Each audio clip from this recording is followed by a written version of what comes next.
This is episode 58 of This Makes Me Happy. Welcome to This Makes Me Happy, a podcast about people and what makes them happy. I am your host, Bernardo Margulis. I'm a designer, art director, and educator, and I'm the principal of This Makes Me Happy, a design studio where I help my clients with branding and visual communications. I'm very happy to present This Makes Me Happy, the podcast, where each week I chat with a different person about what makes them happy. My guests come from all walks of life, and each of them shares their own personal happy stories. Join us every week for a unique conversation. Hello! Today I am very happy to be talking to Sharona Schreiber. Sharona is on the personal shopping team at Chanel at Saks Fifth Avenue. Hi Sharona, how are you doing? Hi, I'm great. How are you? Good. Very happy to talk with you. I don't know if this is going to come up later, but we were connected by David. Yes, we were. Your episode's going to come out 2 weeks after his. And we've been trying to do this. And he spoke very highly of you. So I am extremely happy to be talking to you. Well, I'm extremely happy to be speaking to you as well. He's the best. Thank you, David. Virtual high five. I'm really happy that we were finally able to connect. We've definitely both been trying very hard, but here we are right now. So that's all that counts. Yes. And then it also counts that you offered to take me on a shopping spree next time I'm in New York. So I did. That was very kind of me, wasn't it? Absolutely. You are so kind and wonderful. Oh, right back at you. You're the best. I love this. I thought David was the best, but I'll take it. Woo! And that is recorded. Sharona, else from the introduction, is there anything you want people to know about you? Yeah, so actually today, I think you and David spoke about this as well. Me and a few other friends started something called Whole30. Mm-hmm. Did you guys talk about that? He mentioned it briefly, yes. Okay, so basically, in a nutshell, for anyone listening that does not know what it is, you're cutting out basically anything you would want to eat, and you're basically left with like proteins and vegetables and fruits.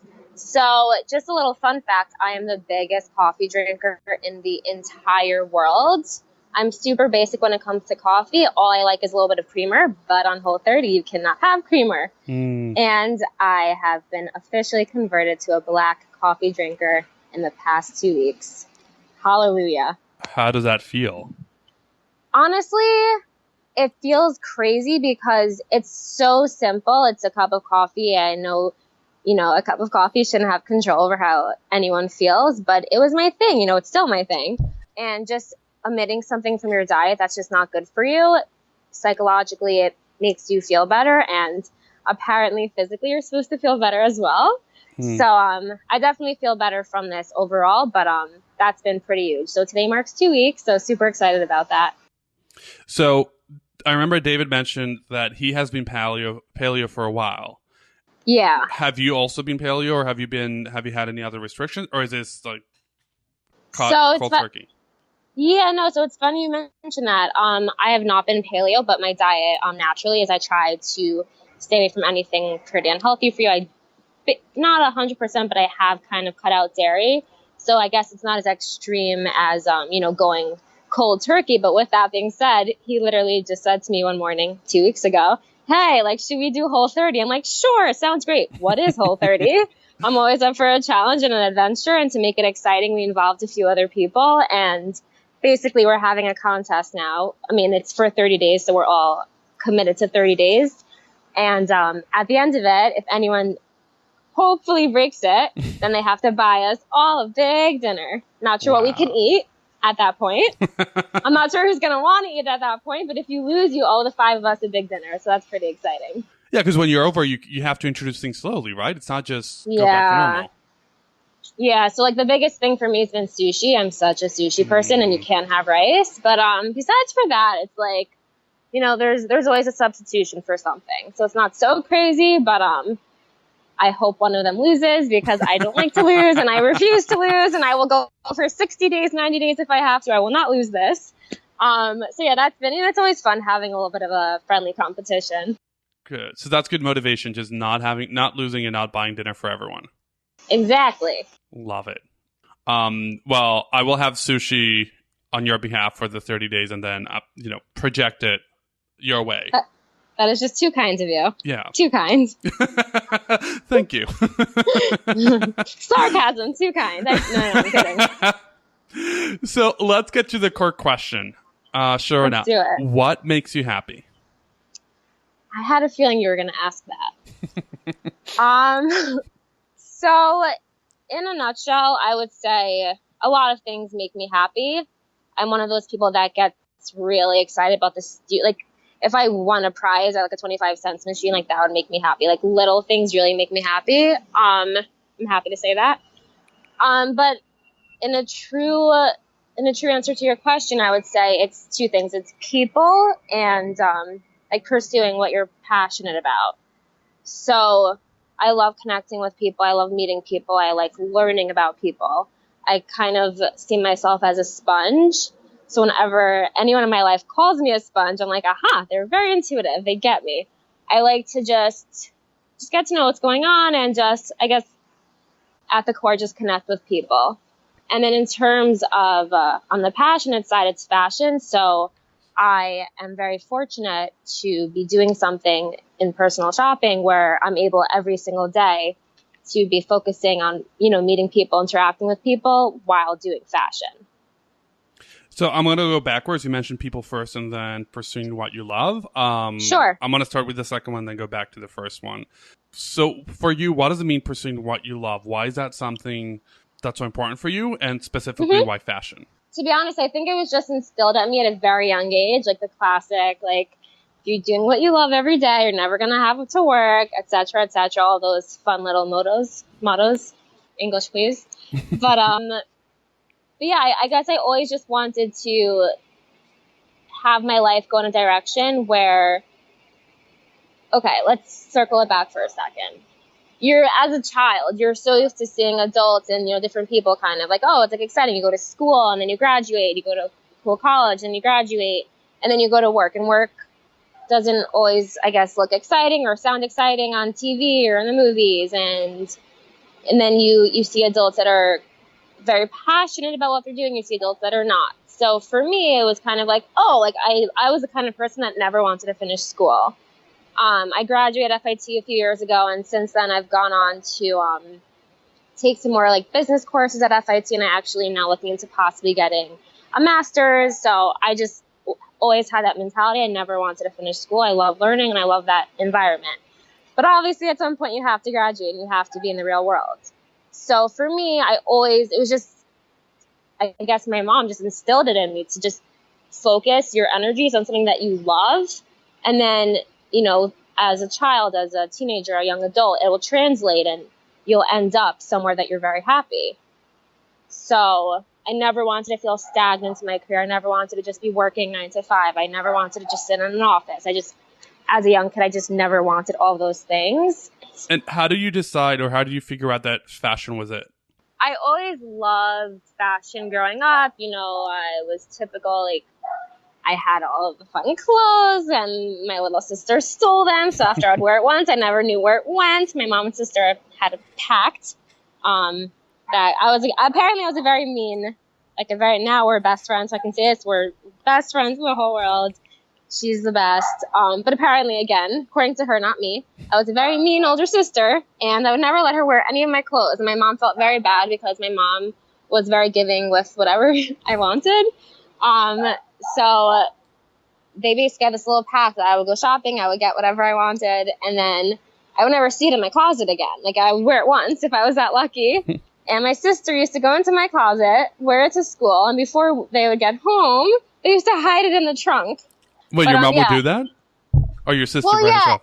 Well, yeah, my mom with my sister. Then my mom would wash it, and it would end up back in my closet. And I'd be like, how did this get here? But yeah, sorry, a little bit of a side story, but just moral of it was just that I loved clothes as a kid, even though now we all look back and we're like, what were we wearing? I guess, it was cool. Juicy tracksuits were really cool back then, and apparently they're back in now. And I love Pam and Gila, so shout out to them. What is it? Pam and Gila, the original designers of Juicy Couture. Oh, okay. But yeah, I was always very interested in fashion, but I never pursued it as a child. My mom actually focused, she saw I was very artistic. I used to draw, I used to paint. So she actually got me art lessons as a kid. As I got older, when I was doing studio art and, things that were a little bit more exciting. And then it was I was going abroad to actually Israel for the year after high school. So I wasn't like fully focused on where, college yet. I knew I wanted to go to FIT. I was a super, super over ambitious. I think I was 17 at the time when I applied. I only applied to FIT. I did not have a backup school. I knew that was where I wanted to go. That was it. So thank God I got in. But yeah, with that being said, I really wasn't, there are so many majors. When you think of art or fashion, you're not really, again, as a 16, 17-year-old, at least for me, I wasn't thinking like, oh, okay, so there's fashion, but there's also fashion merchandising, there's accessories design, there's swimwear. Like, there's so many facets of fashion that doesn't actually mean anything. So I actually applied to FIT with a fine arts portfolio because historically that's what I was doing. I was doing art. So I was like, you know what? Okay, cool. I'm going to go abroad. I'll come back and I'll do fine arts. And it was such an interesting experience. I met some of my best friends, great professors, great overall first years of college for me. But it wasn't what, kept me up at night. Like, what's my next project? That wasn't it for me. And again, like with my upbringing and how I wanted to feel, it wasn't doing it. Now that I was actually in FIT at this point, I started diving into the different majors and what I could be doing. And I actually thought I would transfer into fashion design. But after taking different courses and speaking to different professors and meeting different students and, really trying to figure out where I wanted to be, I ended up being like, no, I actually don't want to do fashion. I want to do footwear and handbags. So then I ended up doing accessories. And when I was, I always do a little research before I jump on these recordings. And I read somewhere, I think it was your Quora profile, that you said that you went to school to become a designer, but then you mistakenly got into sales and you called it the best mistake you ever made. That is true. How did that happen? What does that mean? Okay, so when I was in FIT, I was looking to make an extra buck, and I ended up being a paid intern in the garment district. I was doing wholesale textiles, and my boss at the time saw that, I was like assisting in presentations with him, and I was, organically trying to talk to the customer, as opposed to just, working in the showroom and maintaining the showroom. I actually wanted to interact with the customer, and I was interested in the sales process. So I ended up doing sales. And then from there, I went on to do sales. And I worked in a boutique. I worked in a company called Trunk Club, which is sales by appointment. So it was completely an accident. I never thought I'd end up in sales. But, what sales is just, being customer facing with the product as opposed to being behind the scenes and obviously hoping to close a deal. It was completely an accident, but like I said, a very happy accident. So you mentioned that your passion is fashion, and one of the things that makes you happy is following your passion, pursuing it, but your passion shifted. How does that affect your vision or your idea of passion equal happiness? I wouldn't say it completely shifted. I think it was always in the arts and on the creative side of things. I think it was just a little bit more of doing, self-exploration and seeing where it really lied. Like even, my mom thought, it was art, which led to being fashion design, which led to being, in my head, which led to being accessories design and styling. So I think it was definitely always, in creativity and I'd say beautifying. I think it's just a matter of, someone could want to be in the tech world. What does that actually mean? That's such an umbrella term, like the tech world. Right. So you kind of, and same with fashion. And, you have to do the internships. You have to do the job. People are going to say no to you so many times. For example, my LinkedIn profile looks like I had great opportunities, which I did. But there were also times where, I've said no to certain jobs. People have said no to me. And at the end of the day, you realize that, you're ready for certain experiences at a certain age, at a certain time. And, just keep following your passion and you'll end up there. You reminded me of this time. So I went to school for graphic design, and I thought I wanted to do advertising. So I did an internship in advertising, and I remember going home and going, Mom, I hate advertising. I never want to do advertising again. Mom was so freaked out. So are you going to switch majors? I was like, no, I just don't want to do advertising, but I love graphic design. So I'll just find something else within graphic design that I love. And exactly, it worked out. Exactly.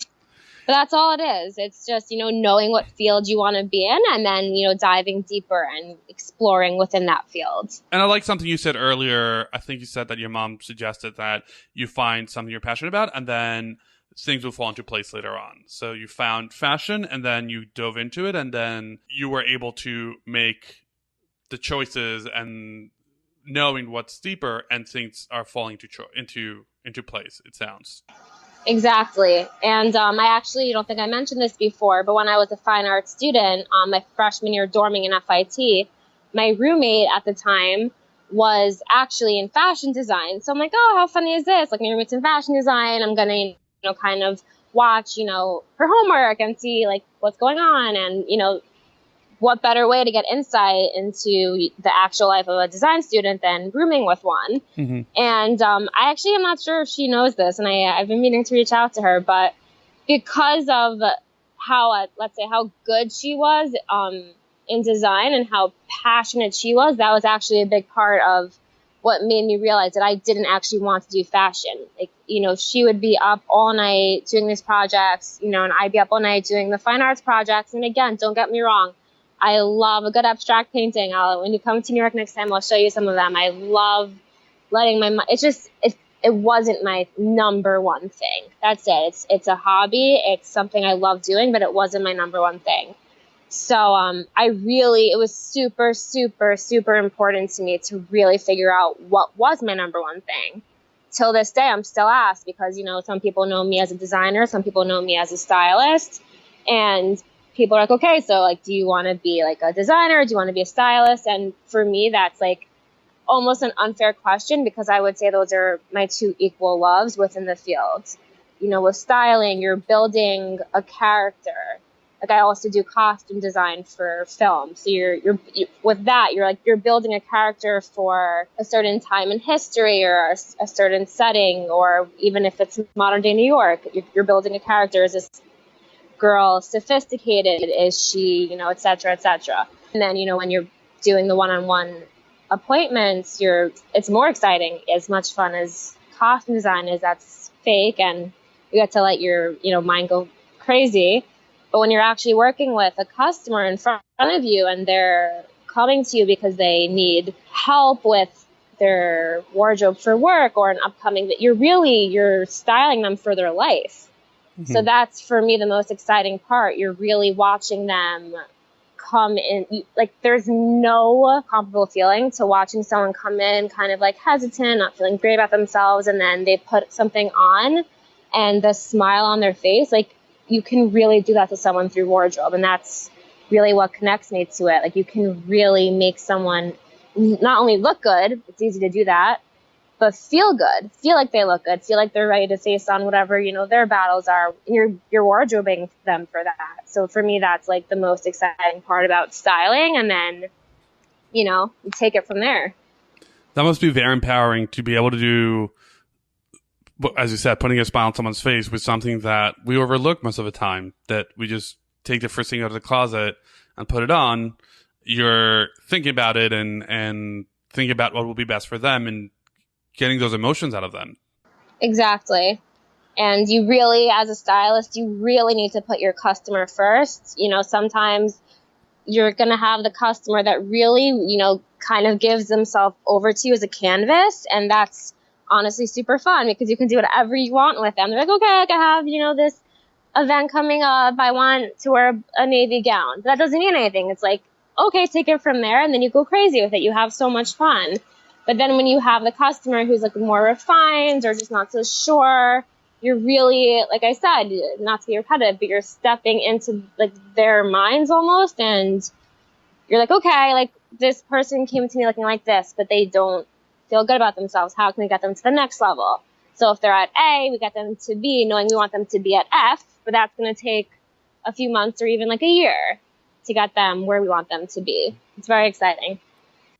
And before you mentioned that your roommate was so into it and she was up all night doing fashion and you realized that you couldn't put 100% into this, for you, does it have to be all or nothing? Does it have to be immerse yourself 24/7? Or are there other passions or other interests that you're like, okay, this can be a secondary thing? So in terms of career, yes, that was very, very, very important to me. I wanted, it's what you're basically doing the rest of your life unless you switch careers, and I don't foresee that happening. So you really want to be sure. So for career, it's pretty much all or nothing in terms of feeling the passion. You really have to know yourself. Take two people in the same job. One leaves at the end of the day and they're not happy and one's on top of the world. Why? It's because they know themselves. But in terms of life, I try not to be all or nothing, but I tend to be that way sometimes. Like I'm either going to the gym 4 times a week or I'm not going for 2 months, like right now. I'm But guilty. yeah, oh gosh, so don't even get me started on that topic. But no, I think it's 100%. It's super important to have secondary passions and interests and, things that are taking up your time. You want to be busy. But yeah, I definitely tend to be all or nothing with certain parts of my life. So that's something I'm personally trying to work on right now, because I don't think it works for some people, but for me, I want to be a little bit more lenient with that. And then a few times you mentioned people, and I purposely saved it for later because that was one of your 2 things. You mentioned at the top of the conversation that people make you happy. And I think it's interesting that as you were talking about your fashion career, you were talking how interning in the fashion district, you liked facing with the public. And then in your current job, you talk about or helping people out. So what about people makes you happy? What kind of people make you happy? I love making people happy. I've always been that way. I like doing something nice for someone for absolutely no reason.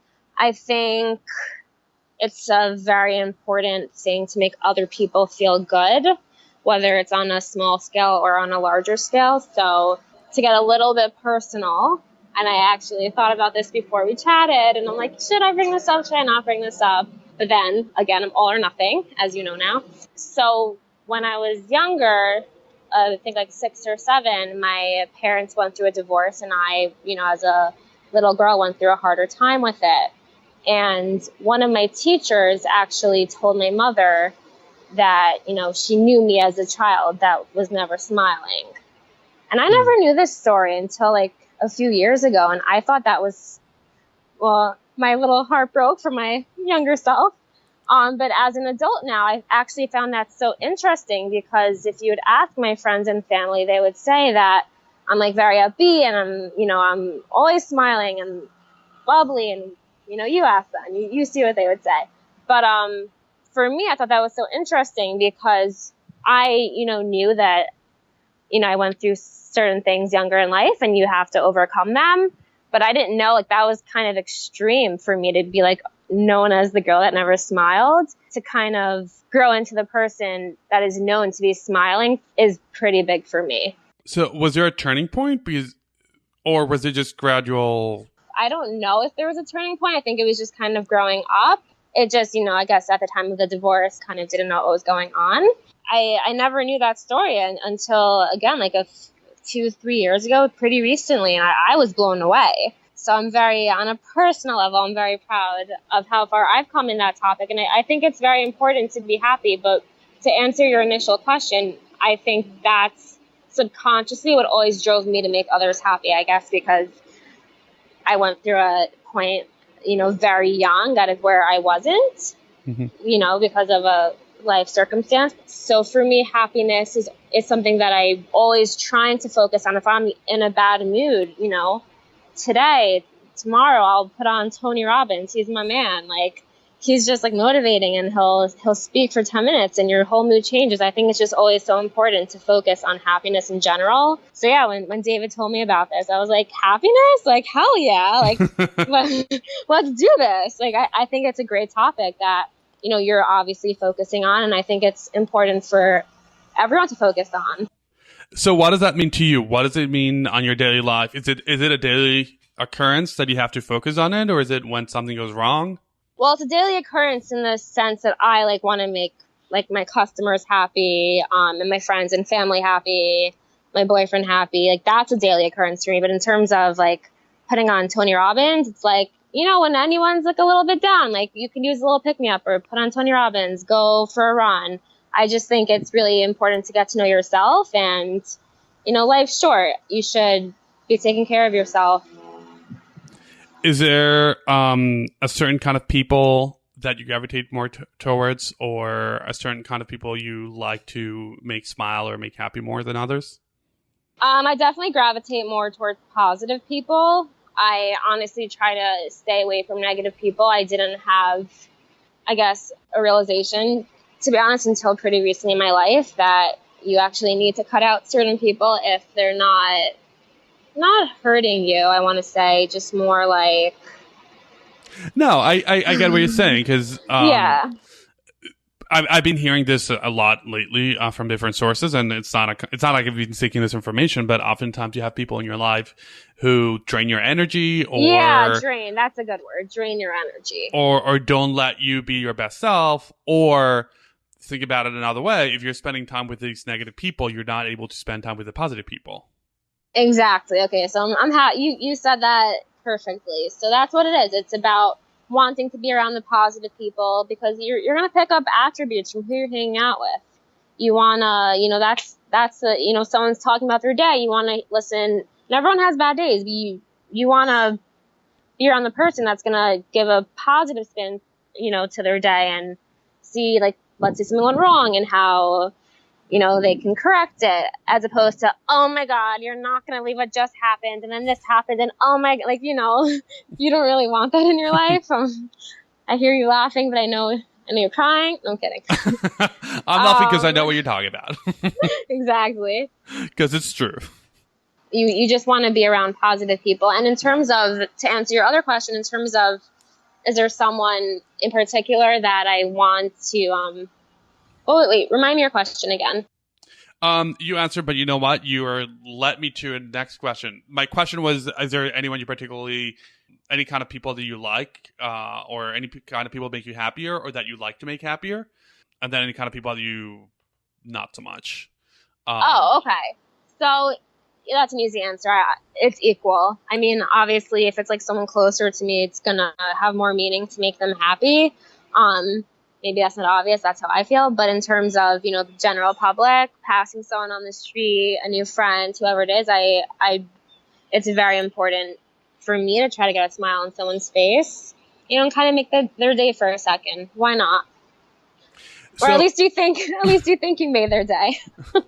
So is there, how do you feel if you're not around people? Do you get antsy? Do you get worried? Are you equally able to just have a day on your own without people? Oh, no, I'm fine. I listen to some music. I chill out. Yeah, kind of what I'm doing right now, except I'm talking to you, so maybe that doesn't count.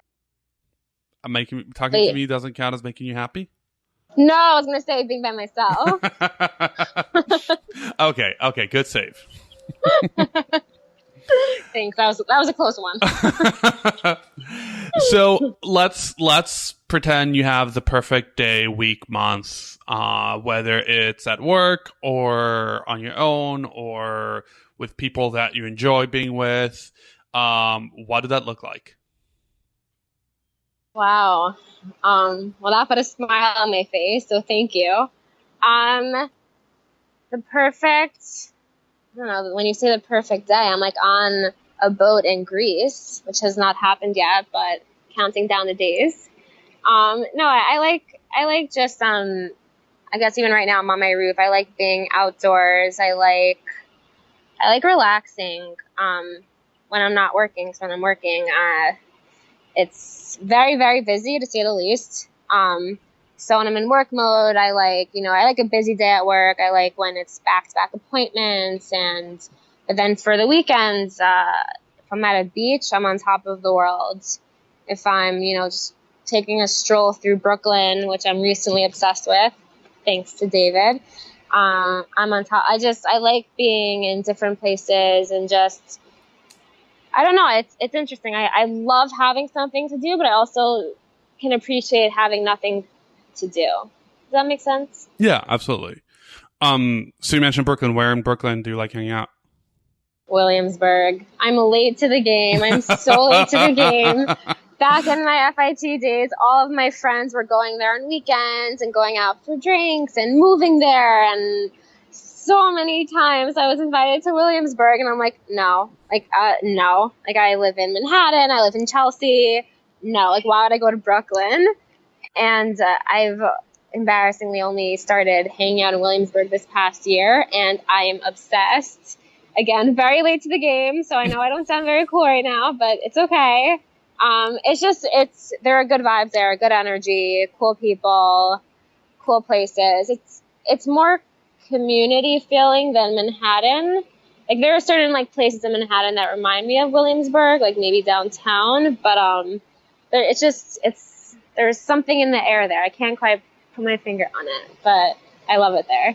Well, kudos to you for living in Manhattan and still wanting to go out of the island to hang out with other people. It took me a few years, but thank you. I remember this one time. I mean, most people know Manhattanites don't want to leave Manhattan. Why would you?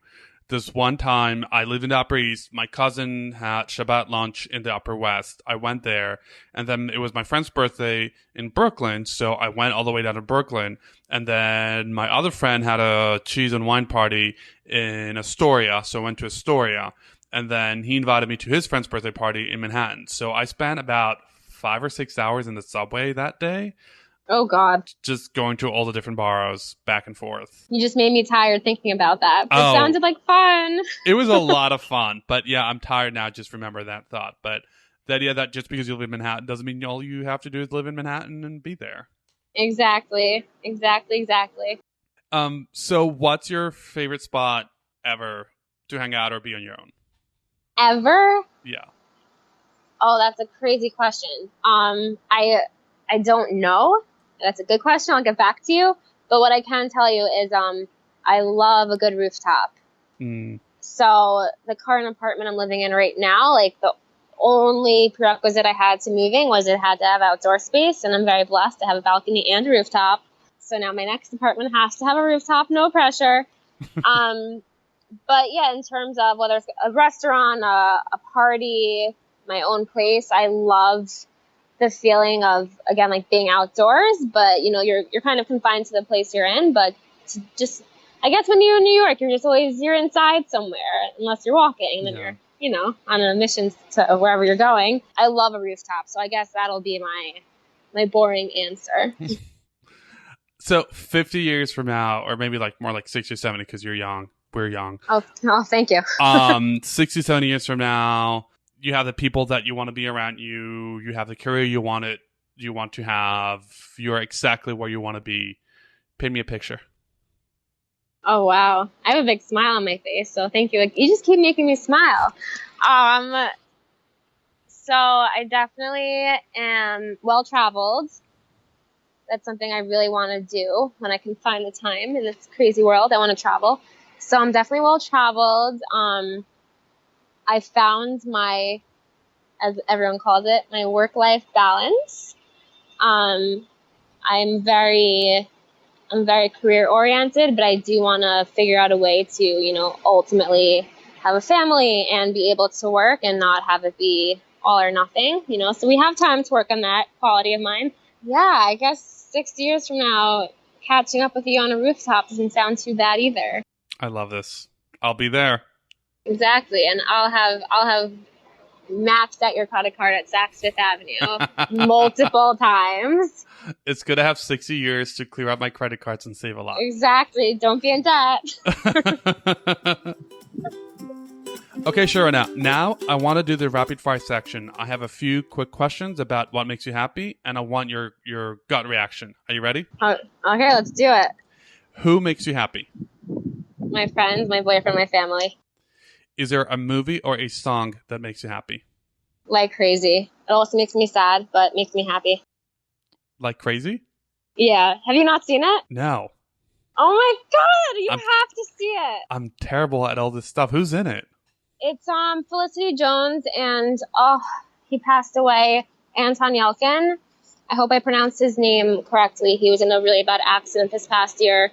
The movie is, I'm gonna mess it up, but it's like 100-something hours of improv scenes, and the two main actors, Felicity and Anton, basically, get like they're set the scene of what has to be accomplished, and then they basically take it from there. And I probably just messed that up, but you should definitely Google what I just said. And it's just, but what I'm trying to get to, it's the most raw, the most organic love story I've ever seen portrayed in film.